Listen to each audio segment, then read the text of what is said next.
संघों के ऊपर एक प्रगाढ़ वार होने वाला था जो मोगलीपुता तिसा ने अशोक के कंधे पर रखकर किया था।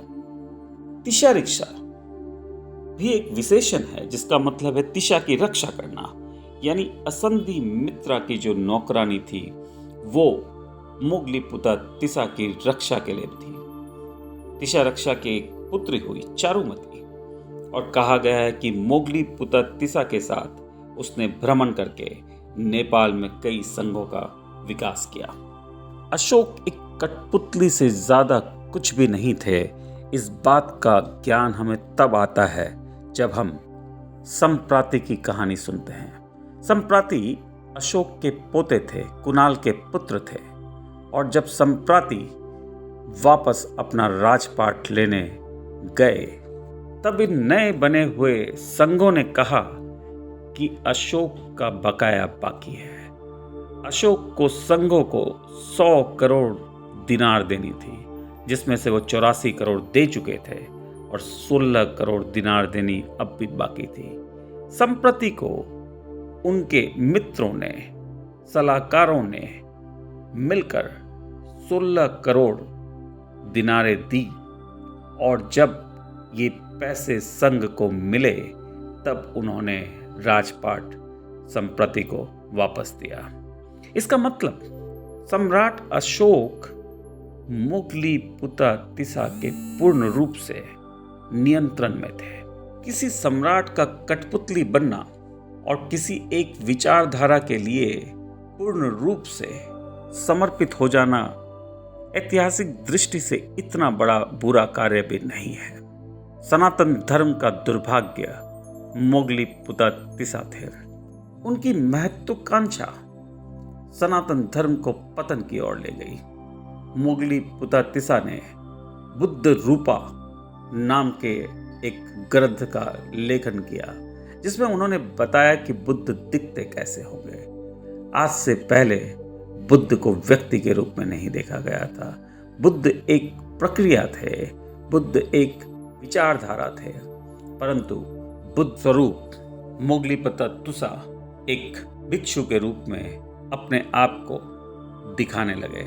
उन्होंने कहा कि बुद्ध ऐसे ही दिखते होंगे, और मोगलीपुता तिसा ने एक ऐसा स्वरूप सबको दिखाया जो आज भी बुद्ध के स्वरूप के रूप में दिखाई देता है।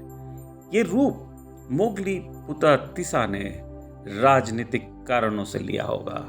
उसने बुद्ध का स्वरूप अपने अंदर ले लिया और लोगों को ये भ्रमित किया कि बुद्ध ऐसे दिखते होंगे। मोगलीपुता तिसा ने अपने साथ कई किंवदंतियां भी जोड़ ली। उन्होंने कहा कि एक बार एक सुंदर स्त्री मेरे संबंध में आई और मैंने उसका तिरस्कार कर दिया। वो राज्य की सबसे सुंदर नृत्यिका थी, परंतु एक दिन मैंने देखा कि वो कोढ़ से ग्रसित है, उसके पूरे शरीर पर घाव हो चुके हैं, और तब मैंने कहा कि अब तुम मेरे लायक हो। ये कथा कृष्ण की कथा है, ये द्रौपदी की कथा है, जिसमें सती और मलिनी को उन्होंने एक ही किरदार में आने की कोशिश की है। मोगलीपुता तिसा ने अपने खुद के पुतले बनवाए, और उन पुतलों में जो पात्र होता है उस पात्र में अपनी छवि कुछ इस प्रकार बनवाई जैसे भगवान श्री कृष्ण मटके में से मक्खन चोरी करते हुए दिखाई देते हैं। यानी मोगलीपुता तिसा ने कोशिश जरूर की कि वापस अनुशासन आ जाए, वापस कर्म योग आ जाए, परंतु उनकी महत्वाकांक्षा और उनका एक सामान्य ज्ञान जो अति साधारण था, उस वजह से बुद्ध की शिक्षाएं धूमिल हुई है। सरस्वतीवाद, पुगदलावाद और लोकोत्तरवाद, इन तीनों की समझ ना होने की वजह से जो बुद्ध धर्म अशोक ने फैलाया वो बुद्ध की असली शिक्षा से कहीं दूर था। इतिहास अशोक को सम्राट मानता है, और उसका एक कारण त्रुटि में छुपा है, एक गलती में छुपा है। जितने भी लेख देवम प्रियम नाम से दिखाई दिए गए, उन सभी की कीर्ति अशोक को दे दी गई, सभी का श्रेय अशोक को दे दिया गया, जबकि चंद्रगुप्त मौर्य के लिए भी देवम प्रियम शब्द का इस्तेमाल हुआ, बिंदुसार के लिए भी देवम प्रियम शब्द का इस्तेमाल हुआ, और संप्राति जिन्होंने जैन धर्म के उद्धार के लिए बहुत बड़ा कार्य किया, उनके लिए भी देवम प्रियम शब्द का इस्तेमाल हुआ। यानी तीनों महापुरुषों के किए हुए कार्यों का श्रेय इतिहास अकेले अशोक को देता है, जबकि अशोक अपने आप में अति साधारण, अति बहकने वाला व्यक्ति था। इसमें कोई शक नहीं कि बुद्ध धर्म का प्रसार अशोक के समय हुआ। कई प्रचारक दुनिया के अलग अलग हिस्सों में बुद्ध धर्म को लेकर गए। विपदा ये है कि बुद्ध धर्म वो बुद्ध धर्म नहीं था जो गौतम बुद्ध ने बनाया था। इस धर्म की आत्मा ही खत्म हो चुकी थी। सरस्वतीवाद, पुद्गलावाद, लोकोत्तरवाद, ये तीनों नए धर्म से विलुप्त हो गए थे। मोगलीपुता तिसा और अशोक के इन कार्यों की वजह से एक निराकार साधना स्वरूपी धर्म एक साकार धर्म में परिवर्तित हो गया। लोगों को बुद्ध का रूप दिखाई देने लगा, उनकी प्रतिमाएं बनने लग गई। जबकि माना गया है कि जब आनंद ने गौतमा से कहा था कि आपकी कोई मूर्ति बना देते हैं, तो गौतम बुद्ध ने एक वृक्ष को लगाने के लिए कहा था, क्योंकि वृक्ष जीवित होता है, धर्म जीवित होना चाहिए। बुद्ध ग्रंथ बताते हैं कि अशोक एक विफल राजा था। उनकी पत्नी तिशा रक्षा ने बोधि वृक्ष की हत्या कर दी थी, और अशोक जब रामग्राम गए और उन्होंने बुद्ध की अस्थियां प्राप्त करना चाहा, तो उन्हें सफलता नहीं मिली थी। रामग्राम के लोगों ने अशोक को बुद्ध की अस्थियां देने से इनकार कर दिया था। यानी बुद्ध की जो असली शिक्षा थी वो अशोक ने प्रसारित नहीं की। जो प्रचार किया वो एक कुंठित धर्म था, वो एक ऐसा धर्म था जो मोगलीपुता तिसा की साधारण बुद्धि की वजह से, सामान्य ज्ञान की वजह से कुंठित हो गया था। इतिहास का ये पड़ाव एक धार्मिक पड़ाव था, और ये पड़ाव मौर्य और नंद के बीच था। मौर्य का मतलब मोर होता है, जो कृष्ण के साथ है, जिसमें अनुशासन है, और नंद का मतलब भी कृष्ण के पिता नंद ही है। परंतु इसमें भक्ति है, इसमें वैज्ञानिकता नहीं है। ये पूरी लड़ाई सिकंदर की लड़ाई है, ये पूरी लड़ाई मौर्य और नंद की लड़ाई है, जिसमें अनुशासन और सरलता, इन दोनों के बीच एक फासला पूरा किया जाना था। कृष्ण निराकार है, और यही बात उद्धव ने जब गोपियों को समझाने की कोशिश की तो गोपियां ना मानी। और इतिहास गवाह है कि कृष्ण कभी लौटकर गोपियों तक गए भी नहीं। एक निराकार और वैज्ञानिक धर्म को जब हम साकार करने की कोशिश करते हैं तो उसे वैज्ञानिक होना बहुत आवश्यक है। यदि निराकार मार्ग है तो साकार घोड़ों की तरह होने चाहिए।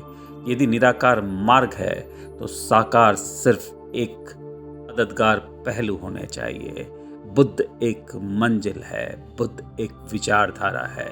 बुद्ध की प्रतिमा यदि बुद्ध तक जाने के लिए मददगार है तो ठीक है, परंतु यदि बुद्ध की प्रतिमा ही आपका लक्ष्य है तो कहीं ना कहीं बहुत बड़ी भूल हुई है।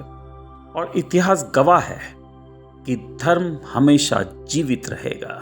किसी और के धर्म का आप अनुसरण नहीं कर सकते, आपको स्वयं का धर्म बनाना होता है। जैसे बुद्ध का धर्म बुद्ध ने बनाया, वैसा आपको अपना धर्म बनाना होगा। निराकार और साकार के बीच में लड़ाई नहीं है, ये हमारा अज्ञान है जो इस लड़ाई को बड़ा करता है। सम्राट अशोक की कहानी चंद्रगुप्त मौर्य से नहीं, सिकंदर से शुरू होती है, और सिकंदर की कहानी एरिस्टोटल से शुरू होती है। एरिस्टोटल ही अरिस्टोनेमी है, अरिस्टोटल ही स्थागिरा में पैदा हुआ और स्थाविरा निकाय का प्रतिनिधि है। इस्लाम अरिस्टोटल को खिदर मानता है। खिदर एक पैगंबर थे जो मूसा के समय थे और मूसा के गुरु थे। सनातन धर्म खिदर को कृष्ण के गुरु संदीपानी के जैसा दिखाता है। सांदीपनी मुनि या संदीपानी मुनि ये साकार और निराकार नदियों का मिश्रण है। साकार और निराकार जब एक हो जाते हैं तब धर्म का निर्माण होता है। सम्राट अशोक साधारण व्यक्ति जरूर रहे हो, एक कठपुतली जरूर बने हो, परंतु इतिहास को उनका एहसानमंद रहना चाहिए कि उन्होंने बुद्ध धर्म का विकास किया। एक कुंठित ही सही परंतु धर्म को जीवित रखा। हम सब कम से कम बुद्ध धर्म से वाकिफ हो पाए, परंतु ये विडंबना है कि इतिहास ने जो प्रतिष्ठा अशोक को दी वो प्रतिष्ठा के असली हकदार शशिगुप्त यानी चंद्रगुप्त या साइरस के पुत्र बारदिया होने चाहिए थे। और यदि उनके बाद किसी का नाम आना चाहिए था तो वो बिंदुसार का था, वो संप्राति का था। ये इतिहास की गलती है कि बिंदुसार, चंद्रगुप्त और संप्राति को विशेष महत्व न देकर सम्राट अशोक को अति विशेष महत्वता इतिहास ने दी है। हमारी आधुनिक धारणाएं अशोक को कलिंग के युद्ध से भी जोड़ती है, परंतु तथ्यों को यदि देखें तो ऐसा कोई युद्ध हुआ ही नहीं था। माना गया है कि कलिंग प्रदेश तो पहले से ही नंदों ने जीत लिया था और यह संभव नहीं कि जब बिंदुसार का साम्राज्य प्राचीन ग्रीस तक जा सकता है, कंबोडिया तक जा सकता है, तो एक छोटा सा क्षेत्र कलिंग कैसे उससे बच सकता था। और ये बात इतिहासकारों ने बहुत बेहतरीन तरीके से छुपाई भी है। उन्होंने कलिंग का युद्ध तो बहुत बड़ा बताया, परंतु कलिंग के राजा का नाम नहीं बताया जब अशोक का युद्ध हो रहा था, क्योंकि ऐसा कोई राजा था ही नहीं, ऐसा कोई ऐतिहासिक युद्ध था ही नहीं। ये युद्ध महत्वपूर्ण है, ये युद्ध सांकेतिक है। कलिंग को अंग प्रदेश भी कहा गया है और महाभारत में कर्ण जो इच्छाओं का प्रतीक है वो अंग प्रदेश का राजा था। यानी अंग प्रदेश का मतलब संभोग के लिए आसक्ति है। शिव धर्म में भी ये वो प्रदेश है जहां शिव जी ने कामदेव को भस्म किया था। अशोक का युद्ध किसी व्यक्ति विशेष या राज्य से नहीं था। कलिंग युद्ध का मतलब संभोग के प्रति आसक्ति रखने वाली विचारधारा से था और इसमें बहुत सारा खून खराबा हुआ। वो खून खराबा भी सांकेतिक है।